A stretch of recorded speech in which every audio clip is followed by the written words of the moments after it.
থেকে এসে ফ্রেশ হতে না হতেই দিদির ফোন চলে আসে। বলে যে তুই আজকে ফ্রি আছিস কি না। আমি বলি হ্যাঁ ফ্রি আছি। তো বলে যে ঠিক আছে রেডি হ, আমি আসছি, তোকে একটা জায়গায় নিয়ে যাব। মতো আমরা বেরিয়ে পড়লাম। এরপর আমরা চলে গেলাম এই সন্তোষ এন্টারপ্রাইজ নামক দোকানটিতে। এটি রয়েছে রাজা রামমোহন রয় রোডে। আর আপনারা যারা শিলিগুড়ির রয়েছেন তারা আরও ভালো বুঝতে পারবেন যে ভূতের রাজা দিলোবরের অপোজিটেই প্রায় রয়েছেন।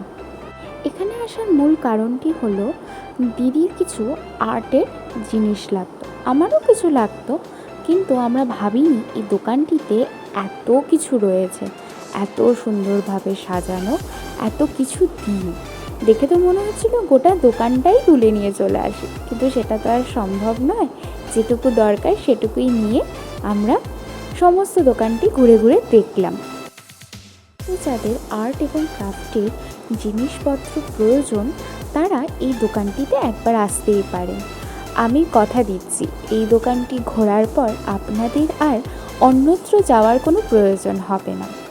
এই দোকানের আর একটা বিশেষত্ব আপনাদের বলি, এই দোকানের যে ওনার সে আঙ্কেল আন্টির ব্যবহার এত ভালো, এত সুন্দর, এত মিষ্টি, যেটা আমার মনকে সব থেকে ছুঁয়েছিল। আপনারাও চাইলে এই দোকানে একবার এসে অন্তত ঘুরে যাবেন। আর এরপর আমিও আর্ট আর ক্রাফটের কিছু কিনতে হলে এই দোকান ছাড়া নড়ছি না। এরপর এই দোকানের কাজ শেষ হয়ে গেলে আমরা বেরিয়ে পড়লাম দিদির জন্য একটা হেলমেট কিনতে। আসলে ও নতুন নতুন স্কুটি চালানো শিখেছে, আর এরপর বলে যে হেলমেট না কিনলে ওকে গাড়ি নিয়ে কিছুতেই বেরোতে দেবে না। এরপর আমরা কয়েকটা দোকান ঘুরে একটা হেলমেট পছন্দ করে কিনে মিয়মরে চলে যাই।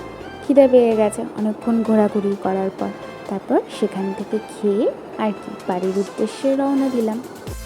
আজ তাহলে ভিডিওটা এখানেই শেষ করলাম।